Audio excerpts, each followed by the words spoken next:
sampai yang membunuh Hamzah siapa? Yang membunuh Hamzah? Wahsy. Wahsy ketika dia melihat Hamzah, karena dia ingin membunuh Hamzah agar bebas, bukan karena benci Hamzah. Bukan karena benci Hamzah, tapi ada janji bebas dari tuannya. Yang tuannya ini juga nanti masuk ke dalam agama Islam. Nah, kemudian Wahsy lihat, dia serem lihat Hamzah yang luar biasa. Bahkan Hamzah itu kalau dia menebaskan parang, orang bisa terbelah, saking kuatnya Hamzah. Nah, namun Wahsy lihat kesempatan emas, dia lempar Hamzah dengan tombaknya, dan Wahsy ini mengatakan, dan dia masuk Islam juga Wahsy ketika Fathul Mekah. Wahsy mengatakan, saya itu kalau nombak nyaris nggak pernah nggak kena. Dan benar, kena di bagian bawah perut Hamzah, dan Hamzah sebenarnya masih bisa berdiri dan ingin kejar Wahsy. Namun karena mengenai bagian yang vital, akhirnya Hamzah terkapar dan akhirnya syahid. Beliau mati syahid.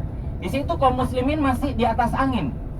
Bahkan Abu Dujanah yang tadi diceritakan oleh Ustadz Abdullah Hajj, Abu Dujanah itu dikenal dengan sorban merahnya, ikat kepala merah.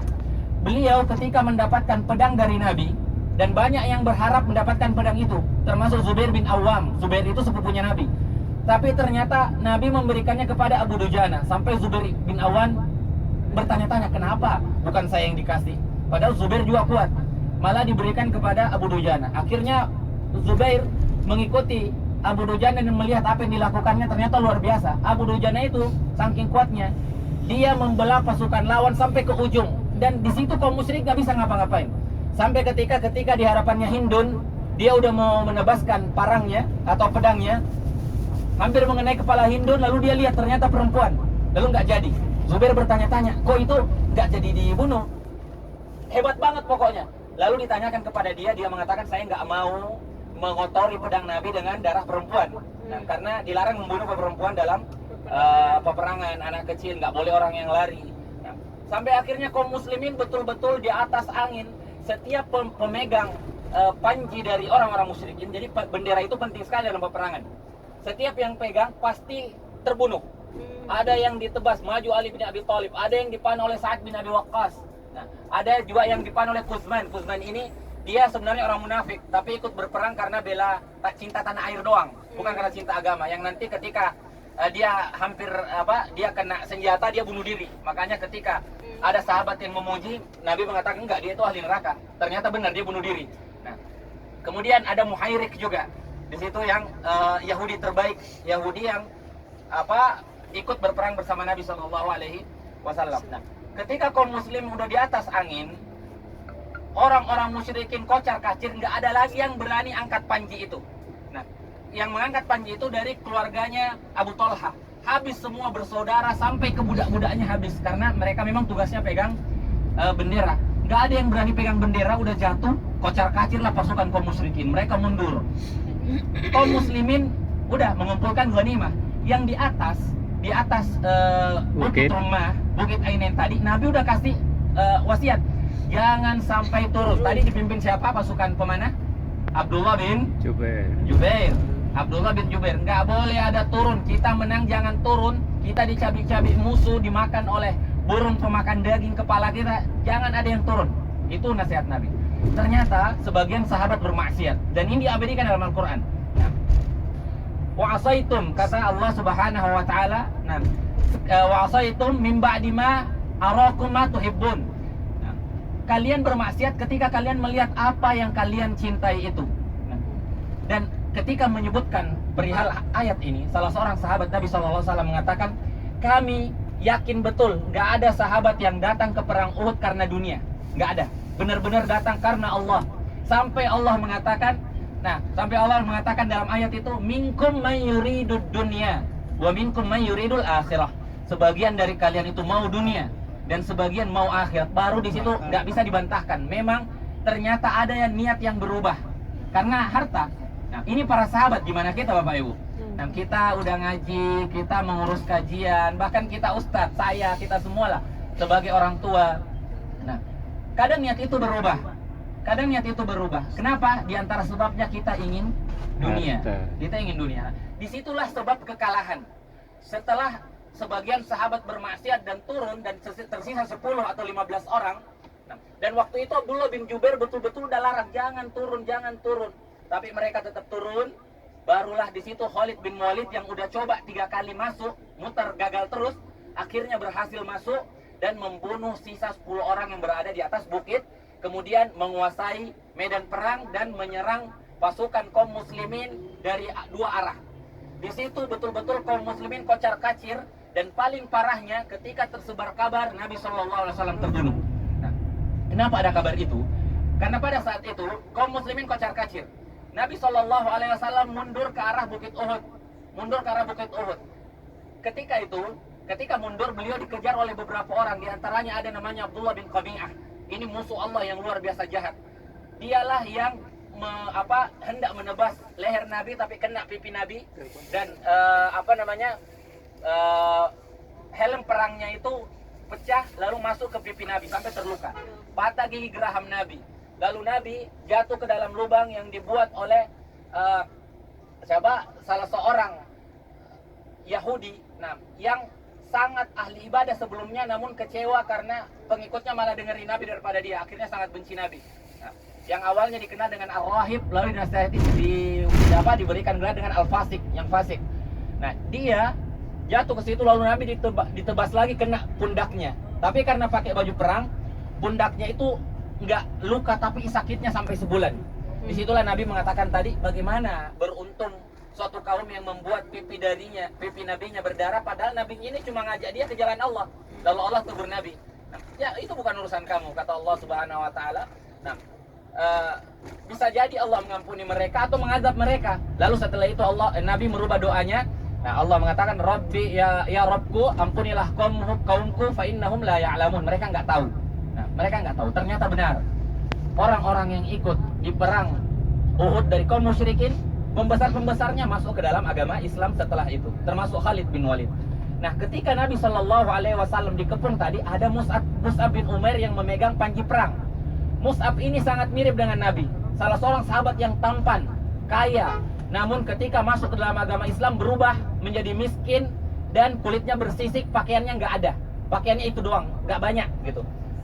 Nah, ketika Abdullah bin Qami'ah berhasil memotong tangan dari Mus'ab bin Umair yang memegang panji, Mus'ab pegang lagi dengan tangan sebelahnya, dipotong lagi, ditahan di dadanya sampai ditebas lehernya, baru meninggal Ibnu Qami'ah. Dan karena tatapan mata dari Mus'ab itu, wajahnya dari ketika menggunakan pakaian perang mirip sekali dengan Nabi, Ibnu Qami'ah menyangka Nabi terbunuh. Akhirnya dia bilang, Qutila Muhammad, terbunuh Muhammad.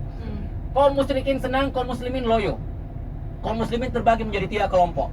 Ada yang langsung duduk, lemes bukan karena takut perang. Nabi yang mereka cintai, yang harapan yang dia bawa itu, wahyu itu, yang kenapa Nabi dijaga, bukan karena Nabi takut mati. Nabi itu paling sering maju di depan. Cuma ada wahyu yang beliau bawa, beliau nggak boleh mati. Intinya seperti itu. Nah, sebagian sahabat ada yang lari ke Mekah, lari ke Madinah seperti Utsman bin Affan. Nah, ada yang tetap berperang. Bahkan sahabat-sahabat yang jagoan seperti Sa'ad bin Abi Waqqas, kemudian termasuk Umar bin Khattab, banyak yang terduduk, taruh senjatanya, udah lemas banget. Nabi mati. Bukan cuma pimpinan perang, orang yang mereka cintai. Nah, ada sebagian sahabat yang tetap berperang, termasuk yang luar biasa adalah Anas bin Nadhr. Anas bin Nadhr paman Anas bin Malik. Nah, dia lihat orang pada loyo, dia datang ke mereka, ngapain kalian? Kalian kenapa seperti ini? Lalu, maaf suaranya serak. Lalu orang-orang mengatakan, Qutila Rasulullah, Nabi Muhammad SAW sudah terbunuh. Loyo mereka. Langsung apa yang dia bilang? Ayo kita sama-sama mati bersama Nabi SAW. Lalu dia berjalan lagi sampai orang-orang kaget, ini orang berani sekali. Lalu beliau mengatakan, saya mencium bau surga di arah Uhud. Lalu beliau bersegera ke arah Uhud. Sampai akhirnya berperang. Ketika kaum muslimin sudah berhasil di akhir peperangan, beliau didapatkan nggak ada yang kenal. Karena seluruh bagian tubuhnya penuh dengan sayatan, bacokan, dan di bagian depan. Buktinya beliau nggak pernah mundur, karena di bagian depan. Yang kenali akhirnya saudarinya yang kenal salah satu jarinya. Ternyata ini adalah Anas bin Nadhr. Nah, paman dari Anas bin Malik. Ini termasuk pahlawan yang luar biasa di perang Uhud yang membangkitkan semangat sahabat lain. Sampai akhirnya, ketahuan Nabi ternyata masih hidup. Berteriak salah seorang sahabat mengatakan, Nabi Muhammad masih hidup. bangkit kembali semangat kaum muslimin, lalu berkumpul di arah Nabi Muhammad. Nabi Muhammad mengatakan sallallahu alaihi wasallam, halumma ilayya, ke saya di Bukit Uhud. Lalu berkumpul di situ. Nah, di sini kaum muslimin kembali kuat dan banyak kejadian lagi yang luar biasa di situ, seperti Tolha yang memasang punggungnya agar dipanah agar Nabi nggak kena. Abu Dujanah muncul lagi memasang badannya agar Nabi sallallahu alaihi wasallam selamat. Itulah kenapa Tolha dikatakan orang yang mati syahid yang berjalan di bumi, karena beliau betul-betul mengorbankan jiwanya untuk Nabi sallallahu alaihi wasallam. Sampai akhirnya kaum musyrikin nggak bisa lagi untuk mengejar kaum muslimin, dan waktu itu sebagian besar kaum musyrikin masih kira Nabi Muhammad sudah meninggal. Yang tahu itu cuma yang dengar Nabi masih hidup tadi ketika ada kabar, dan Nabi larang sebenarnya, jangan bilang. Nah, kemudian Abu Sufyan datang dengan sombong. Waktu itu kaum muslimin udah nggak mungkin dikejar, udah agak naik ke bukit. Nah, Abu Sufyan mengatakan, Aina Muhammad. Nggak ada yang ngomong. Nabi mengatakan jangan ngomong. Aina siapa? Ibnu Quhafah, yaitu Abu Bakar As-Siddiq. Jangan ngomong katanya. Lalu Aina Umar Ibnu Khattab. Nabi bilang jangan ngomong, tapi Umar nggak tahan. Akhirnya mengatakan, karena Abu Sufyan udah sombong banget perkataannya. Lalu siapa? Umar mengatakan, ya dia masih hidup, dengan teriak Rasulullah masih hidup dan semuanya masih hidup. Nah, itu Umar bin Khattab nggak kuat dia kalau dilecehkan seperti itu. Sampai akhirnya Abu Sufyan tahu, dia mengatakan satu sama ya, kalian mengalahkan kami di Badar, balas dendamnya berhasil, kalian kalah di Uhud. Nah, tapi dibalas oleh Umar bin Khattab atas perintah Nabi, bilang beda. Orang yang mati syahid di kami masuk surga, orang yang mati di kalian masuk ke dalam neraka. Sampai akhirnya muncullah perjanjian nanti untuk ketemu lagi tahun depan di Badar untuk perang lagi. Nah, walaupun setelah itu ternyata pembesar mereka malah masuk Islam semuanya, termasuk Khalid bin Walid. Nah, adapun siapa namanya? Hindun, kemudian Abu Sufyan itu masuk Islam ketika Fathul Makkah. Dan benarlah kata Allah Subhanahu wa taala, kita nggak bisa hukumi orang, bahkan walaupun dia jahat banget. Bisa jadi Allah berikan hidayah. Tugas kita cuma nyampein doang. Kita nggak bisa mencela orang yang kita nasihati nggak terima. Nah, dan di sini pelajaran paling pentingnya, bermaksiat kepada Rasul atas perintah Allah dan Rasulnya itu adalah sebab kekalahan. Lihat tadi, di awalnya kaum muslimin udah betul-betul di atas angin, udah nggak bisa ngapa-ngapain. Satu orang bisa tembus ke ujung musuh, bayangin, satu orang, Abu Dujanah. Tapi karena bermaksiatnya sebagian sahabat, maka terjadilah kekalahan itu. Sebab kemenangan adalah ketaatan kita kepada Allah Subhanahu wa taala dan Rasulnya, dan sebab kekalahan adalah ketika kita bermaksiat kepada Allah Subhanahu wa taala dan Rasulnya. Kemenangan dunia dan kemenangan akhirat, kekalahan dunia dan kekalahan akhirat. Nah, makanya kita berada di tanah suci ini tujuannya apa? Agar kita menang di dunia dan di akhirat. Nah, kita datang di sini ya boleh belanja, tapi jangan lupa zikir, tetap zikir. Boleh untuk jalan-jalan, foto-foto, lihat keadaan, tapi jangan lupa ibadahnya. Tujuan utama kita ibadah, berzikir kepada Allah Subhanahu wa taala, dan ibadah tanpa zikir itu nggak ada nilainya. Nah, semua dunia ini nggak ada nilainya, mal'unah, kecuali yang berkaitan dengan zikrullah. Kalau kita berzikir dan mengingat Allah di setiap yang luar biasa, kita katakan Masya Allah, Subhanallah, Tabarakallah. Nah, maka insya Allah nanti hati kita penuh dengan zikrullah, kemudian kita termasuk orang-orang yang disebutkan oleh Allah Subhanahu wa taala, az-zakirin Allah katsira wa zakirat, orang-orang yang banyak berzikir kepada Allah Subhanahu wa taala, laki-laki dan perempuan. Nah, jadi Bapak dan Ibu-ibu, kita manfaatkan. Kita udah 3 hari di sini. Nah, besok hari keempat, maksimalkan. Jangan baru 3 hari udah lemas betisnya, udah nggak ke masjid lagi. Udah tetap ke masjid. Usahakan masuk ke depan. Masuk, dan di situ perbanyak doa. Ketika sholat malam bangun berdoa, ketika di dalam masjid berdoa. Ada salah-salah berdoa, menangis. Kalau nggak bisa nangis, paksain nangis. Ingat dosa-dosa kita, minta ampun pada Allah Subhanahu wa taala. Nah, doakan orang-orang di negeri kita yang suka berbuat baik kepada kita, kepada guru-guru kita, nah orang-orang tua kita yang masih hidup dan telah meninggal. Dan itu semuanya akan kembali kepada kita.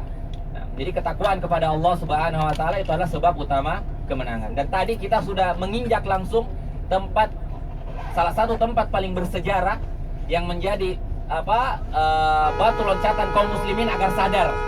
Nah, para sahabat sadar setelah itu, ternyata maksiat kepada Nabi itu dampaknya sangat besar.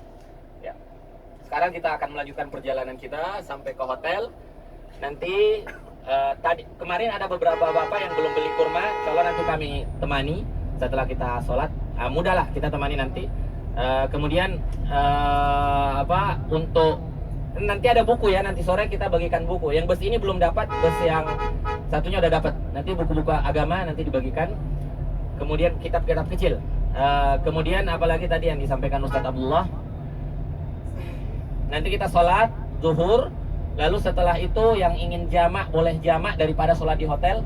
Nah, yang kuat tetap nanti sholat asar. Ba'da asar kita kajian akan diumumkan di grup posisinya. Kemudian ba'da ibu-ibu nanti agar bisa masuk ke raudhah.